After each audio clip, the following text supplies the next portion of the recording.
You know what kind of kid does schoolwork in the summer at a baseball game? One who will probably get his PhD in about 15 to 20 years from now.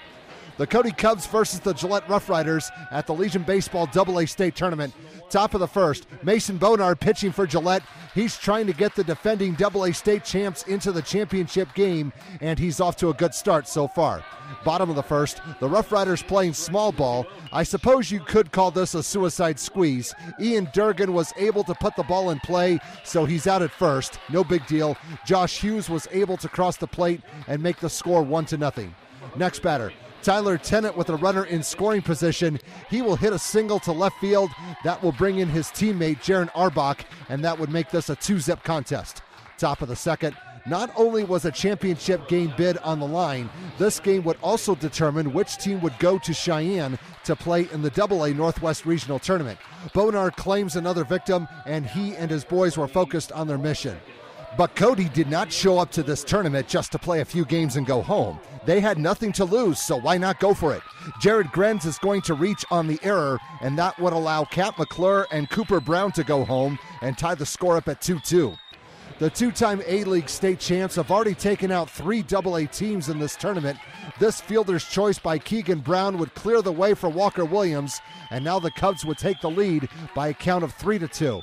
Bottom of the second, what one team could do, the other could do as well. Drayson Hladke was okay with being forced out at first because he got himself an RBI, and Derek Hooker would score to knot the game up at 3-all.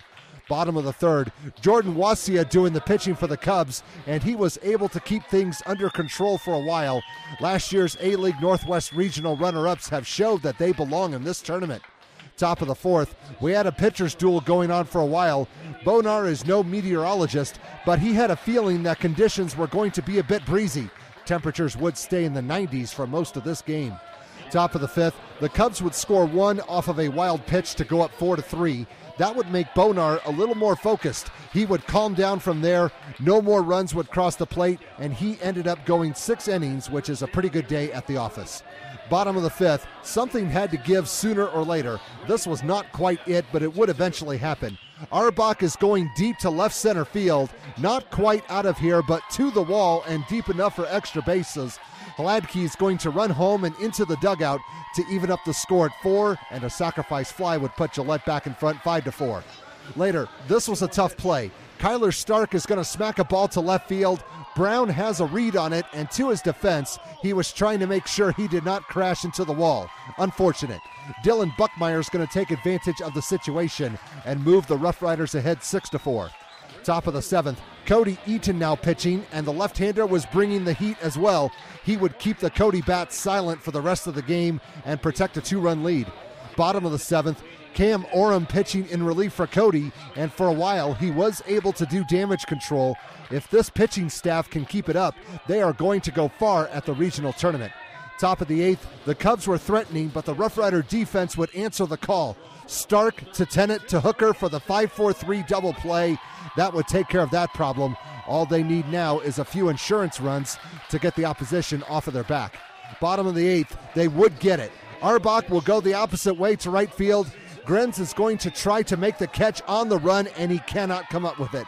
Hooker has the green light to go home, and he will, to make this a 7-4 ball game. Moving on.